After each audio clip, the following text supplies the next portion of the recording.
बहुत ही ज्यादा दुख के साथ आपको बताना पड़ रहा है कि ये जो पिछली रात थी ये पंजशीर और नॉर्दर्न अलायंस रेजिस्टेंस फोर्स के ऊपर काफी ज्यादा भारी पड़ी है। अहमद मसूद ने पिछले कल देर शाम को ऐलान किया था कि वो तालिबान के साथ नेगोशिएशंस करके मसला सुलझाने के लिए भी पूरी तरह रेडी हैं, लेकिन पिछली रात तालिबान ने उल्टा फुल फोर्स के साथ पंजशीर के ऊपर हमला कर दिया है, जिसमें दोनों साइड्स को हैवी कैजुअलिटीज हुई हैं। कुछ रिपोर्ट्स ये भी सामने निकल कर आ रही है कि हक्कानी नेटवर्क और तालिबान के टॉप लीडर्स के बीच इस बात पर भी मतभेद है कि पंजशीर के साथ कैसे निपटा जाए।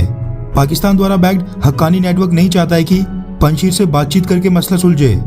साथ में अफगानिस्तान के top media house Tolo news के हवाले से मीडिया रिपोर्ट सामने निकल कर आ रही है कि अहमद मसूद के बहुत ही ज्यादा करीबी मोहम्मद फहीम दाश्ती, जो नॉर्दर्न अलायंस रेजिस्टेंस फोर्स और पंजशीर के स्पोक्स पर्सन के तौर पर सामने आते रहते थे, पिछली रात तालिबानियों के साथ लड़ते लड़ते वो शहीद हो चुके हैं। साथ में कई सारी रिपोर्ट्स ये भी सामने निकल कर आ रही हैं कि पिछली रात पाकिस्तान इसमें डायरेक्ट रूप से इन्वॉल्व हुआ है और उसने पंजशीर पर हमला कर रहे तालिबानियों की मदद के लिए अपने अटैक हेलीकॉप्टर्स और ड्रोन्स का भी इस्तेमाल किया है, जिनसे वो पंजशीर और नॉर्दर्न अलायंस रेजिस्टेंस फोर्स पर हमला कर रहा है। ISI चीफ फियाज हमीद वो काबुल में बैठकर इन हमलों को मॉनिटर और कोऑर्डिनेट कर रहा है और पंजशीर को जीतने में तालिबानियों की मदद कर रहा है। पंजशीर में कई सारे लोग पिछले कुछ दिनों से भूखे हैं, कई सारे लोगों के पास राशन और बाकी फूड सप्लाईज खत्म हो गई हैं, मेडिसिन खत्म हो गई हैं। वहीं तालिबानी काबुल और अफगानिस्तान के बाकी पार्ट से रेशियल प्रोफाइलिंग करके पंजशीर के यंग लोगों को अरेस्ट कर रहे हैं और फिर जो पंजशीर में रेजिस्टेंस फोर्स ने तालिबान के आतंकी पकड़े हैं, तालिबान उनके साथ उनको ट्रेड कर रहा है, यानी अपने आतंकवादियों के बदले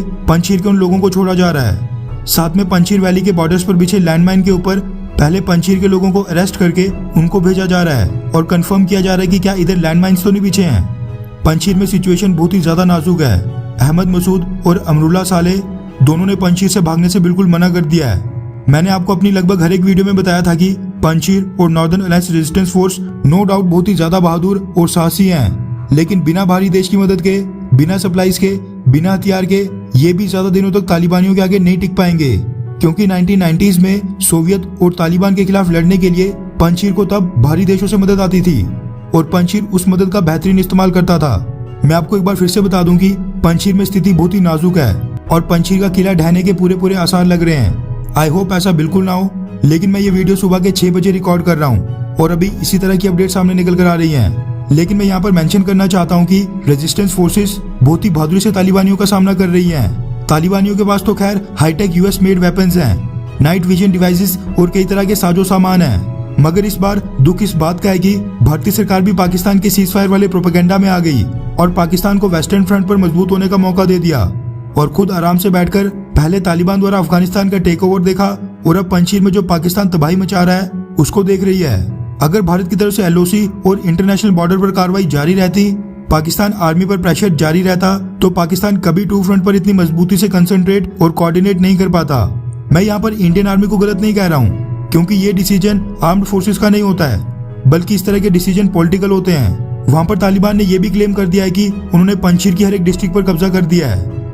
पिछली रात एग्जैक्टली क्या हुआ वो तो खैर सुबह ही पता चलेगा, लेकिन मैं खुद पूरी रात जाकर तालिबान वर्सेस रेजिस्टेंस फोर्स को कवर कर रहा हूँ और मेरे को भी ये फील हो रहा है कि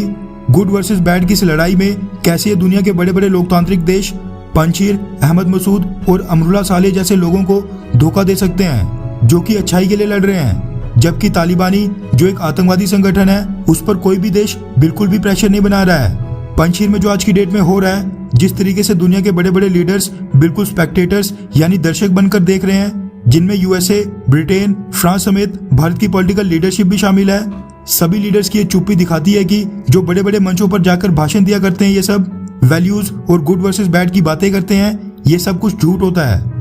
खैर, इसके साथ वाइस प्रेसिडेंट अमरुल्ला सालेह का एक बयान सामने निकल कर आ रहा है। उन्होंने एक बार फिर से कहा है कि वो तालिबान के आगे सरेंडर नहीं करेंगे और उन्होंने अपने गार्ड्स को ये भी कह दिया है कि अगर वो बैटल में घायल होते हैं तो वो सीधा उनके सर पे गोली मार दे,